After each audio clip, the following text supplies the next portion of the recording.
File, import, duct to Rhino. So now I've got my pseudo nice duct. I apologize for the kind of smoothing over of that hexagon structure there, but I've got now my nice duct in Rhino. Let me take that curve. I think that's a curve. That's a surface. Duplicate edge. Get rid of grasshopper. Duplicate edge, and that edge. Join offset out. Let's make it offset it out.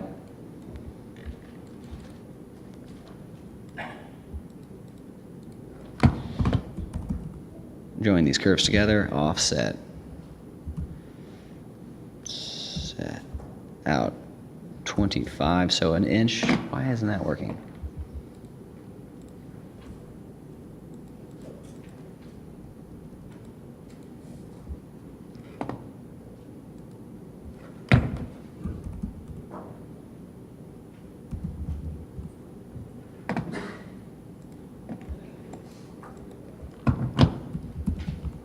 Planar surface.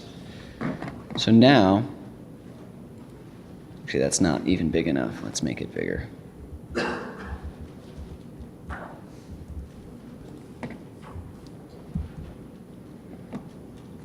Offset this thing out another. That's why my numlock is on. One ½ inch out.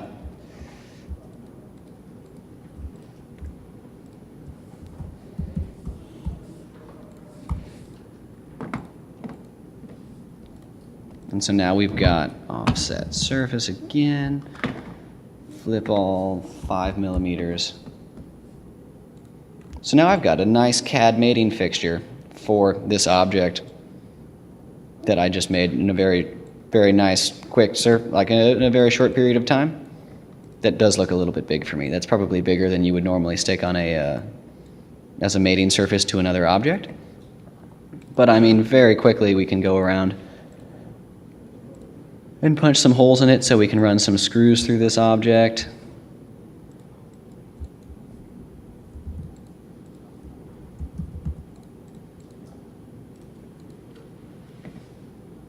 Let's put 5 of them around it. And so because this is still because I'm not touching that mesh, I can still use standard modeling commands. Oops, that was a union, I think. Yeah.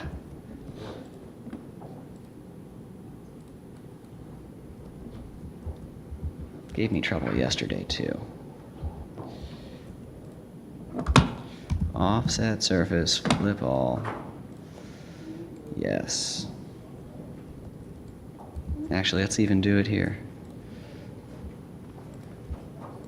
Let's put some circles in that original surface, array them around very quickly. And then this could match up to whatever it is you're actually trying to model, rather than my kind of making it up on the spot right now. But these would very easily, could be very particular sizes. Trim that, trim that.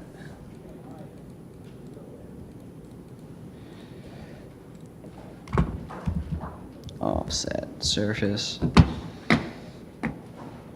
Flip all. And so now I've got my designed mesh modeled CAD duct or a SLS duct in there. Let me hide that extra surface and hide that extra surface.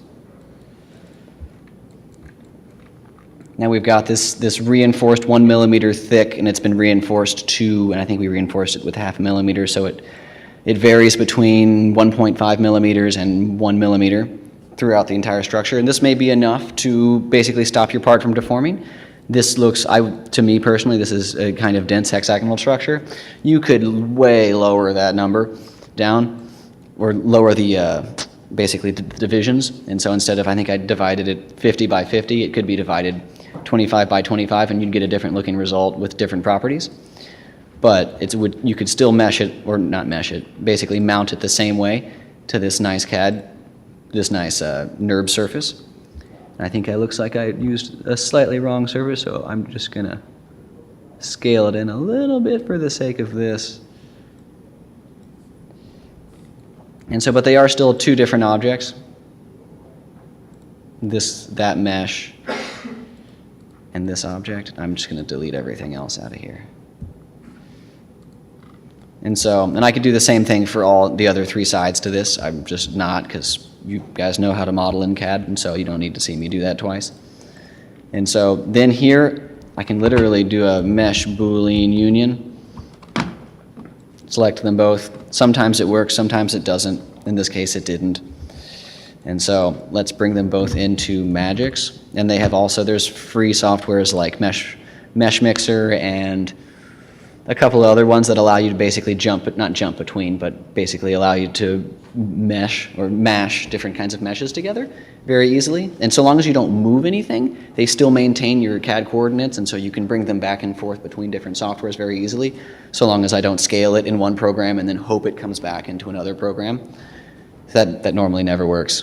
But for instance, let's say merged objects. Open up Magix, start a new file, import, eventually, merged objects.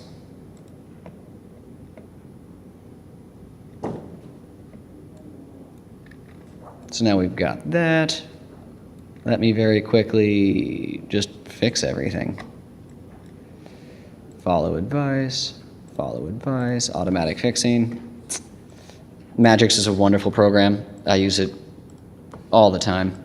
Not to pitch any one software, but I do really like Magix.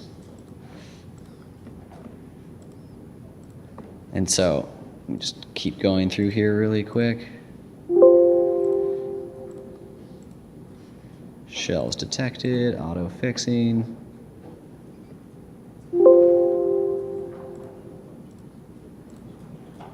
And so the bad edges and the bad contours you can also fix pretty easily if I just turn the stitching up a little bit. But sometimes it's the slicing software doesn't even care. In this case, we've got a nice perfect part now already. And so, not perfect, but a nice reinforced part. And so now we could go and print it and test it out and see if that works. And maybe we find that it's really weak along this edge going all the way around the outside. Like it's just not doing it for us. Like that's where we've printed it out, and it tends to always break because there's no fillets along that edge. Not that there's no fillets, but it's basically a hard right angled edge. And so you could bring it back into Rhino and then add some reinforcements going along there. And so you could either do it as just an object, or like I'm going to just draw a triangle. It's not even that hard to draw. That's not even very well modeled, but I bet it'll give me that triangle. Offset surface, some distance, 2 millimeters.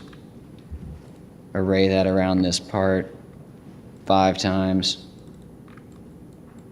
And so now that's nicely reinforced. That was pretty quickly done. But even still, I've still got a hard edge there, so I could fillet these guys together. Boolean union. Objects don't intersect. Of course they don't.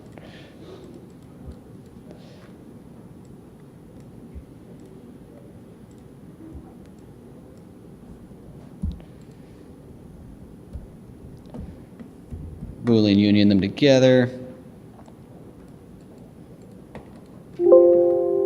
Of course they have non-manifold edges. So there's random other issues that Magix has to come in and help, like sloppy CAD modeling like I just demonstrated there with non-manifold edges. But if I really wanted to, I could then bring maybe I take all of those guys, bring them back into bring them back in. Let's just call it number 1 for the sake of this.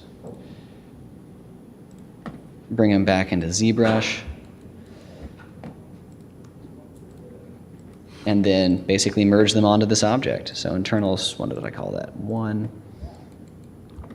And so like they literally just smash into each other right now. A lot of times I get files that look like that are literally just someone smashed 2 objects together and they called it a day, which is sometimes fine, but it doesn't normally produce the greatest looking parts.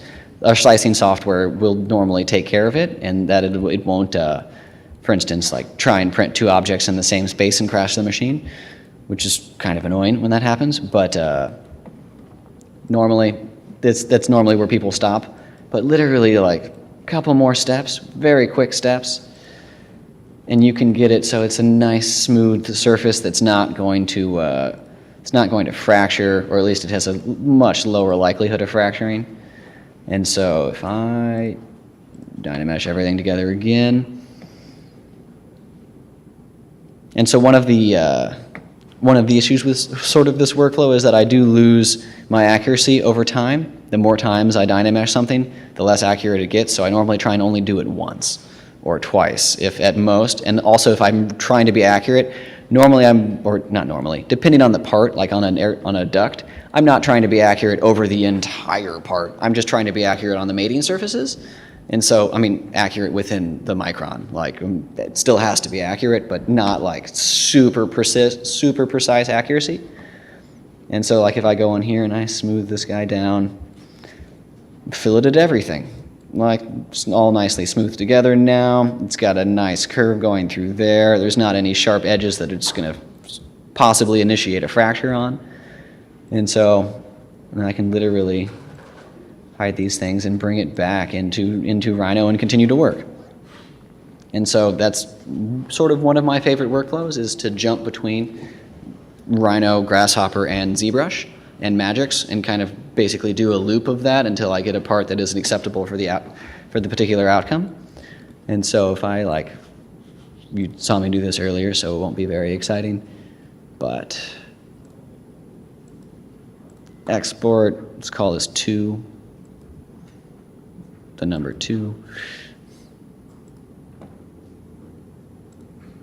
Minimize that. I don't even need those anymore.